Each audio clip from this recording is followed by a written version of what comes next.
Hello everyone's, good afternoon.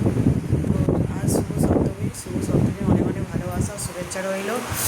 আর এখন দুপুর 1:30 বাজে, খেতে বসছি মেয়ে আর আমি। এদিকে মেয়েকে দেখো শাক ভাজা দিয়েছি, তো শাক ভাজা বলছি অল্প করে খাবো, আর বেশি খাবো না। তো লাল শাক ভাজা করেছি। এদিকে দেখো বেগুন দিয়ে আলু দিয়ে কাটা পোনা মাছ দিয়ে ঝাল তরকারি করেছি, ঝোল করেছি। এদিকে দেখো গামলার তরকারি নিয়ে বসে পড়েছি। শুভ দুপুরে অনেক অনেক ভালোবাসা শুভেচ্ছা রইল। আর সীতমা কী হয়েছে, কি বলতে যাচ্ছ? হ্যাঁ, আমি সীতমা আজকের কিন্তু ছাড়িয়েছিলাম না, শাক বেচেছিল। শাক কিন্তু যে কিনে এনেছিল, তো ও আমাকে একটু বেচে, হ্যাঁ, অন্য লতা পাতা ছিল বলে সেগুলো বেচে পরিষ্কার করে দিয়েছে, আর আমি কেটে রান্না করে নিলাম।